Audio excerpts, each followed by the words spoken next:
नमस्कार, मी रोहिणी दिंडे, अनुश्री क्लासेस.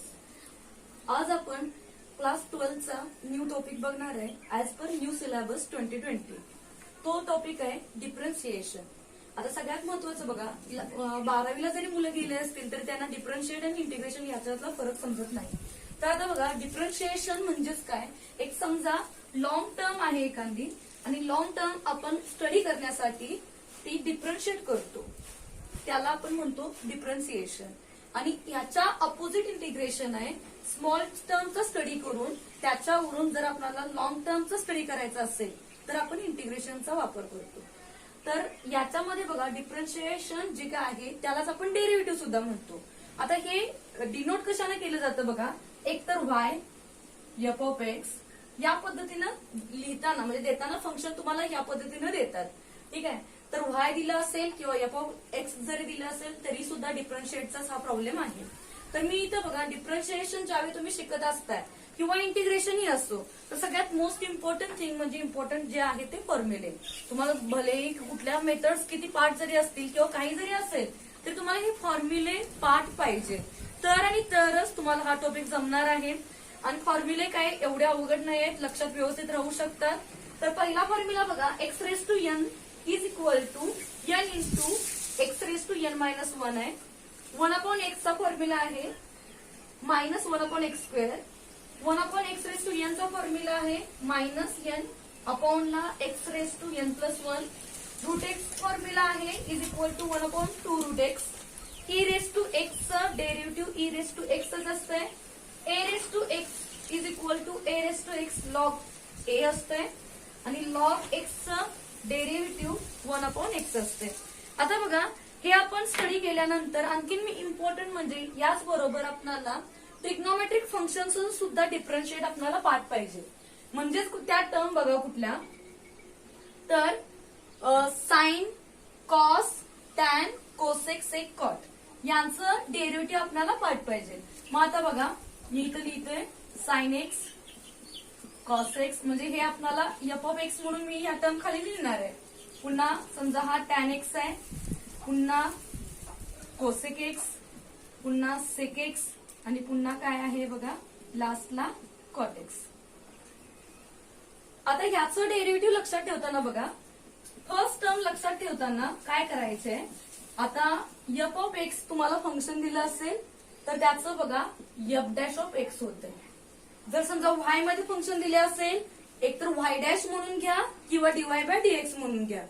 आता sign एक्सचं derivative लक्षात घ्या, कॉस एक्स हे असतंच, पण या अगोदर बघा तुम्हाला आणखीन एक महत्वाची टर्म म्हणजेच हे फॉर्म्युले लक्षात ठेवताना मुलांच्या चिन्हांमध्ये गोळ येतो. म्हणजेच काय, कशाला प्लस साइन आहे, कशाला मायनस साइन आहे आणि आपण गडबडीत कुठलेही कसंही देवतो. म्हणून बघा, क्रम हा असाच लक्षात ठेवा, sine x, cos x, tan x, cosec, sec आणि कॉट. आणि काय करा, अल्टरनेट प्लस मायनस साइन द्या. Plus minus plus minus plus आणि मायनस, म्हणजे तुमचे फॉर्म्युले अॅक्युरेट लक्षात राहतात, चिन्हांमध्ये घोळ होत नाही. साइन आणि कॉसचं जे काही डेरिव्हेटिव्ह आहे बघा, ते कसं येणार आहे, साइन एक्सचं कॉस एक्स असते, कॉस एक्सचं साइन एक्स असते. आता हे दोन लक्षात राहतात, साइनचं कॉस, कॉसचं साइन, चिन्हात तर आपला काही घोळ होत नाही. आता बघा टॅन आणि कॉट. आता टॅन आणि कॉट ह्या ज्या काही दोन टर्म आहेत, ह्या दोन टर्म बऱ्यापैकी इक्वॅलंट म्हणजे बऱ्यापैकी एकसारखं लक्षात ठेवण्यासाठी आपल्याला बरं पडते. म्हणजेच काय बघा, टॅन एक्सचं जे काही डेरिव्हेटिव्ह असते हे कुठली तरी स्क्वेअरची टर्म आहे आणि याचं सुद्धा जे काही डेरिव्हेटिव्ह बघणार आहे ही सुद्धा एक स्क्वेअरची टर्म आहे. म्हणजेच कसं होणार आहे बघा, टॅन एक्सचं सेक स्क्वेअर एक्स आहे आणि कॉटचं कोसेक स्क्वेअर एक्स आहे. म्हणजे तुम्हालाही माहिती आहे प्लस मायनस मध्ये तुमचं काही कन्फ्युजन होणार नाही, त्या दोन्ही टर्म स्क्वेअरचे टर्म आहेत असं लक्षात ठेवा. त्यानंतर बघा इथं कोसेक एक्स. आता कोसेक एक्सचं कसं होणार बघा, आता कशाचं करायचंय, कोसेक एक्स आहे असं लिहून घ्या, कोसेक एक्स लक्षात ठेवा. बघा कोसेक एक्सचं पाहिजे, कोसेक एक्स आहे असं लक्षात ठेवा. बरं, आता त्याला इंटू कोण असतोय, तर त्याला इंटू बघा कोसेक स्क्वेअर एक्स कुणाचा आहे, कॉटचा आहे, तर इथं लिहा इंटू त्याला कॉट एक्स, लक्षात राहील हा. त्यानंतर बघा, आता सेक एक्स सुद्धा याच्यासारखंच आहे, म्हणजे हे दोन्ही बऱ्यापैकी एका पॅटर्न मध्ये तुम्ही लक्षात ठेवू शकताय. माझा सेक एक्स पण इज इक्वल टू पुन्हा सेक एक्स लिहा म्हणजे सेक एक्सचं काय असते, सेक एक्स इंटू, आता सेक स्क्वेअर एक्स कोणाचा आहे, टॅनचा, त्यामुळे इथं घ्या टॅन एक्स. ठीक आहे, हे फॉर्म्युले तुमच्या व्यवस्थित लक्षात राहतील. बघा साइन, कॉस, टॅन, कोसेक, सेक, कॉट आहे असा क्रम लक्षात ठेवा. त्यानंतर अल्टरनेट प्लस मायनस साइन द्या. साइन कॉसचं तुम्हाला डेरिव्हेटिव्ह व्यवस्थित लक्षात राहतंय. टॅन आणि कॉट एका पॅटर्न मध्ये लक्षात ठेवा आणि कोसेक आणि सेक हे एका पॅटर्न मध्ये लक्षात ठेवा. आता हे जे काय आहे हे आपले झाले ट्रिग्नोमेट्रीचे, हे काय झाले आपले ट्रिग्नोमेट्रीचे फॉर्म्युले झालेत. आता ह्यानंतर बघा ट्रिग्नोमेट्री झाल्यानंतर आपल्याला you into V, you plus V या फॉर्मॅटचे फॉर्म्युले बघायचे आहेत. मग आता ते फॉर्म्युले म्हणजेच काय बघा, समजा यू प्लस व्ही असं असेल तर याचा फॉर्म्युला डेरिव्हेटिव्ह मध्ये कसा घ्यायचा, सिंपल आहे, काय अवघड नाही. बघा du with respect to x, इथं साइन प्लस आहे म्हणून इथं साइन प्लस येणार आणि इथं येणार बघा dv बाय dx. ठीक आहे, जर समजा इथं साइन मायनस असतं तर इथं साइन मायनस येणार, बाकी काही चेंज नाही. हा u प्लस v चा. आता u इंटू व्ही, आता u इंटू व्ही फॉर्म्युला म्हणजे काय आहे नेमका, तर फॉर एक्झाम्पल बघा तुम्हाला असं दिलंय y is equal to sine x into x cube, समजा असं एक्झाम्पल दिलंय तर ह्याच्यातलं हे एक तुमचं u होईल, हे v होईल. ही फर्स्ट टर्म, ही सेकंड टर्म. आणखीन एक महत्वाचं लक्षात ठेवा, u इंटू व्ही रूल मध्ये डेरिव्हेटिव्ह मध्ये कुठलीही तुम्ही ही u म्हणून जरी घेतली आणि ही v म्हणून जरी घेतली तरी सुद्धा काही प्रॉब्लेम नाही, म्हणजे दोन्ही इकडे इकडे तुम्ही करू शकताय. काही काही मुलांचं बघा u into v rule apply कुठल्या गोष्टीला करायचं हे सुद्धा कळत नाही. म्हणजे फॉर एक्झाम्पल समजा एक्झाम्पल दिले y is equal to 3 into sine x असं दिलं असेल तर त्यांना वाटतं बघा इथं हे u आणि हे v आहे तर इथं u into v rule apply करायचा नाही, ही कॉन्स्टंट टर्म आहे आणि इथं एकच फंक्शन आहे त्यामुळे इथं u into v rule apply होत नाही. त्यामुळे लक्षात घ्या ही सुद्धा एक्सचं एक फंक्शन आहे, हे सुद्धा एक फंक्शन आहे, अशाच वेळी u into v rule apply करायचा आहे. मग आता हा u into v rule apply कसा होतो बघा, मी आता काय करणार आहे, ही आपली काय आहे फर्स्ट टर्म आहे, ही आपली काय आहे सेकंड टर्म आहे. ठीक आहे, फर्स्ट टर्म सेकंड टर्म. आता काय करायचंय बघा, हा अप्लाय कसं करायचं आहे, डेरिव्हेटिव्ह ह्याचं घेताना first term as it is म्हणजे u ऍज इट इज ठेवायचा आणि सेकंड टर्मचं डेरिव्हेटिव्ह म्हणजे d बाय dx, कुणाचं सेकंड टर्म कोण आहे आपली सेकंड टर्म v, त्यामुळे इथं d बाय dx कुणाचा घ्यायचा v चा. मध्ये साइन लक्षात घ्या, u इंटू व्ही ला साइन घ्यायचंय, प्लस साइन घ्यायचंय आणि त्यानंतर बघा नेक्स्ट काय होणार आहे इथं, आता first term as it is ठेवलेली, सेकंड टर्मचं डेरिव्हेटिव्ह घेतलेलं, आता second term as it is ठेवा आणि फर्स्ट टर्मचं d बाय dx म्हणजे फर्स्ट टर्मचं डेरिव्हेटिव्ह घ्या. हा काय झाला u इंटू व्ही रूल. आता नेक्स्ट रूल आहे u अपॉन ला v. आता याचं बघा फॉर्म्युला लक्षात ठेवताना काय करायचं आहे, आता लक्षात ठेवा second term as it is म्हणजे फर्स्ट टर्म ही सेकंड टर्म म्हणून आपण घेतली, second term as it is, फर्स्ट टर्मचं डेरिव्हेटिव्ह u अपॉन व्ही ला इथं आपण प्लस u इंटू व्ही ला प्लस घेतोय आणि इथं घ्यायचंय साइन मायनस, हे विसरायचं नाही. आणि पुन्हा आता बघा इथं second term as it is ठेवलेली, आता इथं first term as it is ठेवायचं आणि derivative of second term. Upon ला विसरायचं नाही, अपॉनचा हा जो काही बी आहे त्याचा काय घ्यायचा स्क्वेअर. आणि जर समजा काही काही मुलांना यामध्ये फर्स्ट टर्म सेकंड टर्म हे ते म्हणजे u अपॉन व्ही हा फॉर्म्युला लक्षात ठेवणं डिफिकल्ट जातं तर त्यांनी लक्षात ठेवा, त्यांनी जरी समजा u इंटू व्ही हा रूल जरी तुम्ही लक्षात ठेवला तर त्यानुसार बघा जी टर्म इथं आहे त्याच्यामध्ये बघा ही टर्म जी काय आहे v d by dx u ती टर्म इथं आहे आणि हीच टर्म ऍज इट इज इथं आहे. बघा फक्त u अपॉन व्ही ला इथं साइन काय आलं मायनस आलं आणि अपॉन ला व्ही स्क्वेअर आलं, हा तेवढा त्याच्यामध्ये बदल आहे. आता बघा जो तुम्हाला हा 12th ला जो काही टॉपिक आहे याच्यामध्ये वेगवेगळे सेक्शन केलेले आहेत टॉपिक मध्ये. म्हणजेच बघा एक कंपोजिशन पहिला प्रकार आहे कंपोजिशनचा, पुन्हा त्यानंतर दुसरा प्रकार आहे इनव्हर्स आहे, तुमचा हायर ऑर्डर डेरिव्हेटिव्ह आहे.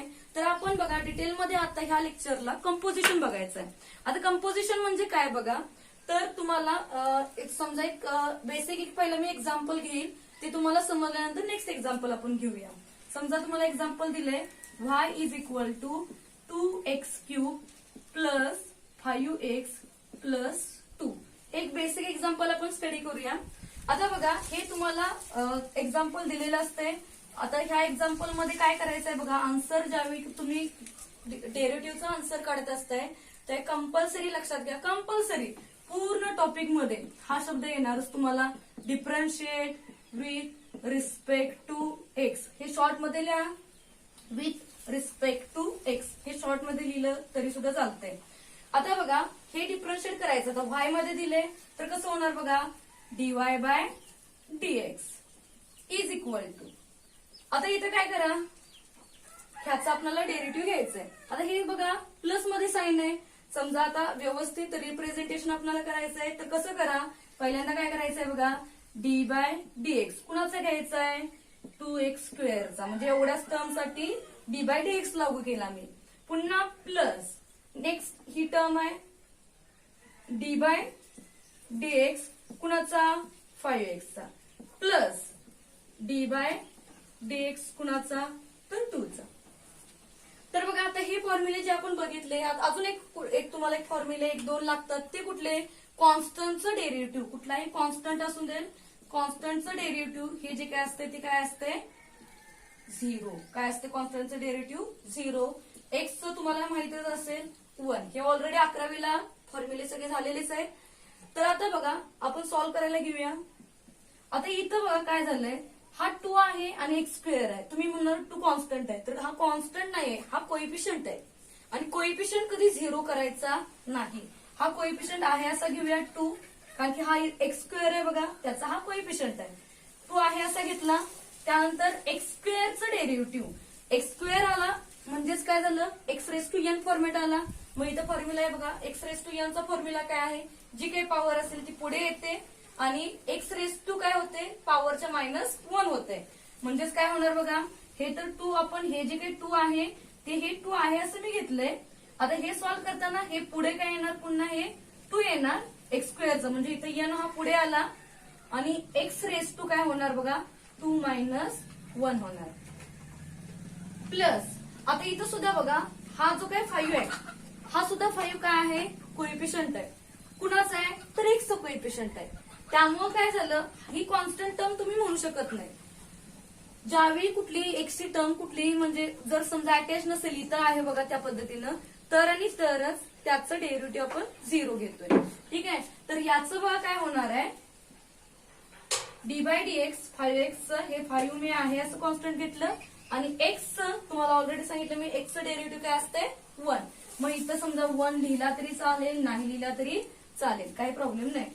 प्लस आता डी बाय डीएक्स आता 2 आहे, त्याला कुठल्याही प्रकारे काय कोइफिशियंट वगैरे काय आहे का, एक्स नाही, x² नाही किंवा काही नाही. तर त्यावेळी लक्षात घ्या हा कॉन्स्टंट टर्म झाली, त्याला कोइफिशियंट म्हणजे कुठल्याही प्रकारे असं एक्स वगैरे असं काही नाहीये, एक्स नाही, x² नाही, साईन नाही किंवा काही नाही. त्यामुळे लक्षात घ्या काय होणार आहे, ह्याचं 0 होणार. आता नेक्स्ट बघा इथं 2 × 2 किती होणार, 4. x⁻² काय होणार, 2 - 1 1 पॉवर कधी घेतली तरी चालते, नाही घेतली तरी चालते. प्लस 5 पुन्हा काय होणार बघा, 4x + 5 हे आपलं झालं dy बाय dx. हे आपलं फायनल आन्सर ह्या एक्झाम्पलचं. ठीक आहे, हे एक्झाम्पल सगळ्यांना समजलंच असेल, इझी आहे. परत एकदा बघा, कोइफिशियंट असेल तर तो कॉन्स्टंट आहे असं म्हणू नका. हा जर समजा एक्सचा कोइफिशियंट असेल तो आहे असा घ्या. x²चं आपण डेरिव्हेटिव्ह कसं काढलं, x⁻n च्या फॉर्मॅटने काढलेलं आहे. म्हणजे जे काही पॉवर असते डोक्यावरती ती पुढे घ्यायची आहे अशी, म्हणून एक्सच्या डोक्यावर कोण आहे, 2 आहे, ते मी आहे अशी पुढे घेतली. पुन्हा नेक्स्ट काय केलं मी, n - 1 म्हणजे पॉवर जी काय असते 2, पॉवर आपली इथं 2 आहे त्यामुळे 2 - 1 केलं. हा 5 आहे असा घेतला, एक्सचं डेरिव्हेटिव्ह 1 असते म्हणून एक्सचं डेरिव्हेटिव्ह 1 घेतलं आणि ह्या ओनली 2 आहे इथं, त्याचं डेरिव्हेटिव्ह काय झालं 0. या पद्धतीने आपण एक्झाम्पल सॉल्व्ह केलं. ठीक आहे, तर आता बघा नेक्स्ट एक्झाम्पल आपण बघूया. आता नेक्स्ट एक्झाम्पल हे तर सगळ्यांना समजलंच असेल. ठीक आहे, आता नेक्स्ट एक्झाम्पल मध्ये बघा आपण काय करूया, एक जर समजा असं तुम्हाला एक्झाम्पल दिलंय, y = log of e raise to x दिले.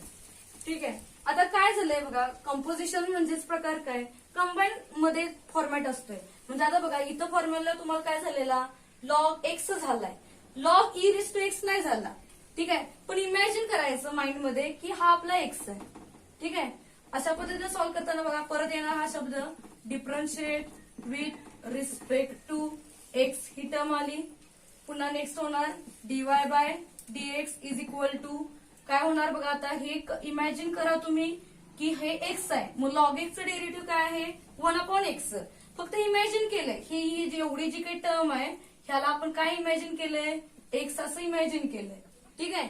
मग आता लॉग एक्सचं डेरिव्हेटिव्ह काय असतंय 1/x. म्हणजे होणार बघा इथं डीवाय बाय डीएक्सच्या वेळी आधी वाटलं तर तुम्ही असं लिहून घ्या, डी बाय डीएक्स कुणाचा काढायचा आहे, log of e raise to एक्सचा काढायचा आहे. खालच्या ओळीला वाटलं तर लिहून घ्या, काय करा, लॉग एक्सचं डेरिव्हेटिव्ह लॉग एक्सचं काय आहे 1/x येतं. त्यामुळे 1/ला काय येणार तुमचं, एक्स म्हणजे कोण आहे आपला ई रेस टू एक्स आहे. त्यामुळं काय येणार बघा, लॉग एक्स हा आपण एवढा जो काय भाग आहे तो काय म्हणायचा, एक्स मानायचा.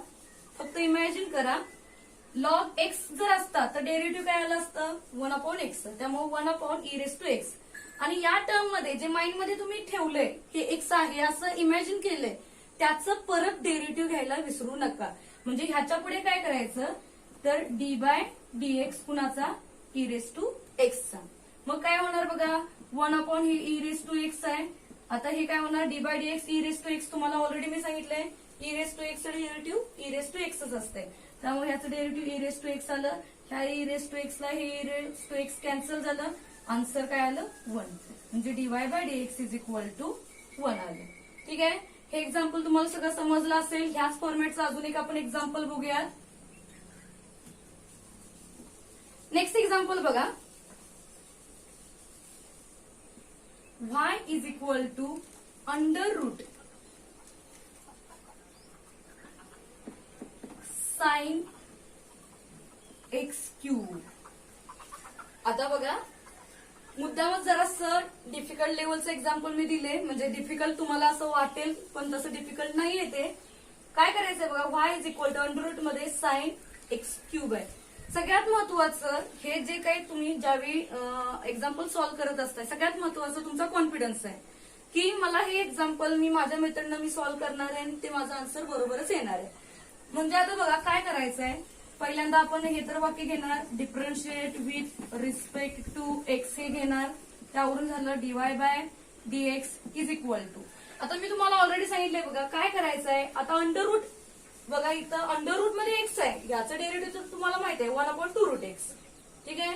तर काय करायचं बघा, इमॅजिन करायचं ही जी काही टर्म आहे ही अंडर रूट मधली ही जी काही टर्म आहे ही आपण एक्स आहे असं कन्सिडर करू.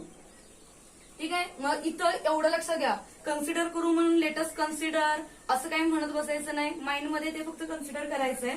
मग आता बघा आपण differentiate with respect to x कशाचं डेरिव्हेटिव्ह काढणार आहे d by dx under root मध्ये कुणाचं साइन एक्स क्यूबचं. पुन्हा आता बघा याचं डेरिव्हेटिव्ह घ्यायचंय. तुम्हाला मी काय सांगितलं, अंडर रूट मध्ये जो काय एक्स आहे ही जी आतली टर्म आहे ती सगळ्याला नुसती काय कन्सिडर करायची एक्स. बरं मला सांगा मग रूट एक्सचं डेरिव्हेटिव्ह काय आहे 1/2 रूट एक्स. त्यामुळे याचं डेरिव्हेटिव्ह बघा काय होणार 1/2 रूट. आता एक्स म्हणजे कोण आहे आपण काय इमॅजिन केलंय तर काय आहे साइन एक्स क्यूब.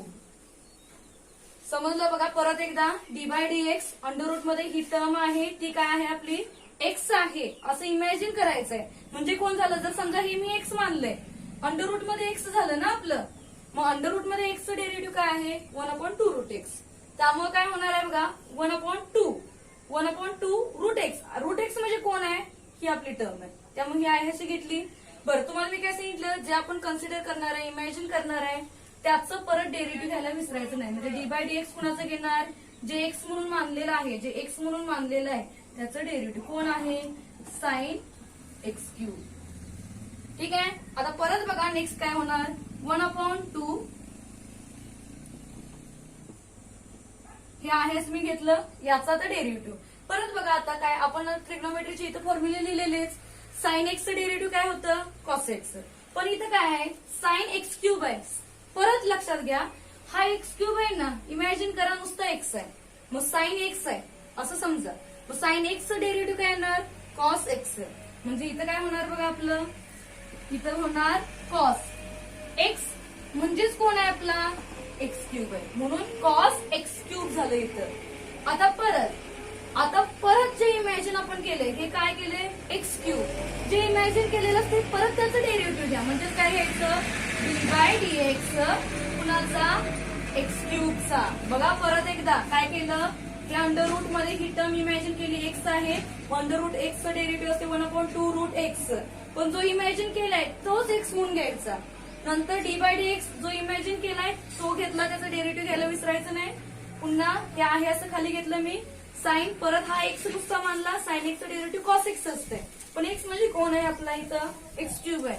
ठीक आहे, पुन्हा डी बाय डी एक्स जे इमॅजिन केले बघा, रेड मार्क केलंय मी, हे इमॅजिन केलं नुसतं आपलं एक्स आहे. ठीक आहे, त्याचं परत डेरिव्हेटिव्ह आपण घ्यायचं. मग आता कसं होणार बघा, 1/2 अंडर रूट मध्ये sine x cube into cos x cube, आणि याचा आता परत बघा x raise to n format झाला. म्हणजेच काय होणार आहे बघा, x raise to n format म्हणजेच काय होणार आहे, इथं हे जे काय आहे एन ची व्हॅल्यू म्हणजेच काय झाली 3. फॉर्म्युला काय आहे, 3 पुढे आहे असं घ्यायला लागणार, x raise to power n-1 करायचे. म्हणजेच काय होणार बघा, 3 आहे असं पण पुढे घेणार आणि इंटू एक्स रेस टू 3-1 बघा, 3-1 होणार, म्हणजेच पॉवर काय होणार 2. या पद्धतीने हे आपलं काय झालं फायनल आन्सर. ठीक आहे, त्यानंतर बघा लास्ट एक प्रॉब्लेम आपण बघूयात.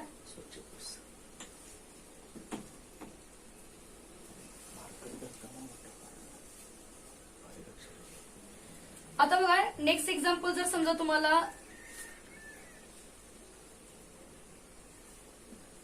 y इज इक्वल टू समजा असं दिलेलं असेल तुम्हाला 7.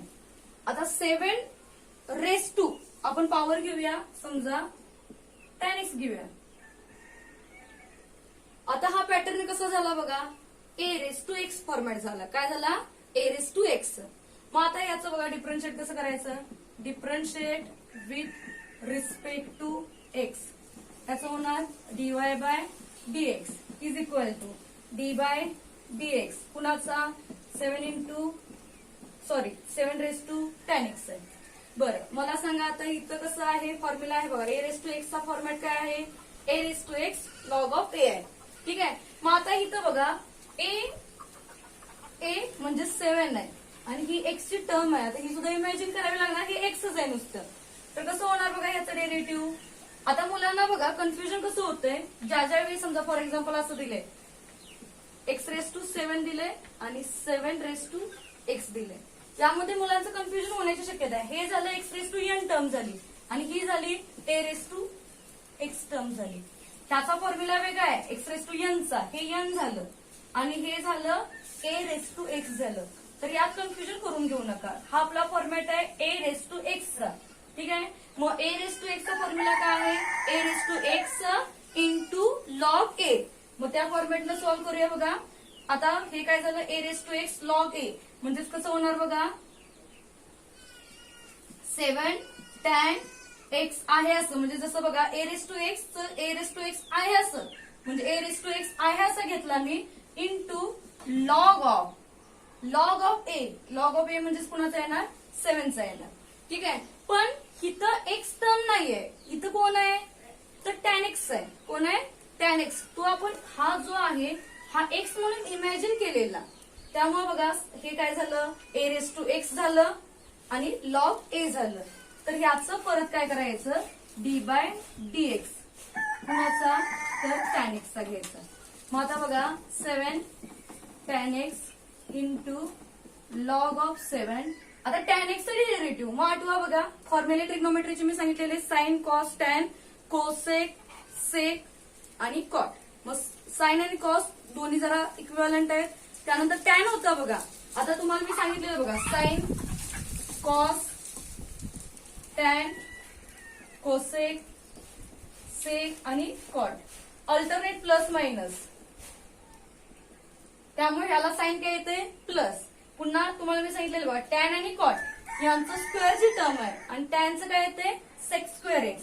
त्यामुळे इथं काय येणार, टॅनचं डेरिव्हेटिव्ह सेक स्क्वेअर एक्स. आणि हे काय झालं आपलं final answer, dy by dx हे आपलं झालं. आता बघा ह्याला कंपोजिशन म्हणजे एकत्र आहे, कंबाईन केलेली टर्म आहे. म्हणजे इथं बघा ही एक्सची टर्म आपण इमॅजिन वगैरे केली अशी, या पद्धतीनं हा डिफरन्शिएट मधला फर्स्ट पार्ट आहे. बऱ्यापैकी तुम्हाला समजलाच असेल. तर आम्हाला तुम्हाला लेक्चर कसं वाटलं हे नक्की कमेंट्स मध्ये पास करा. थँक्यू.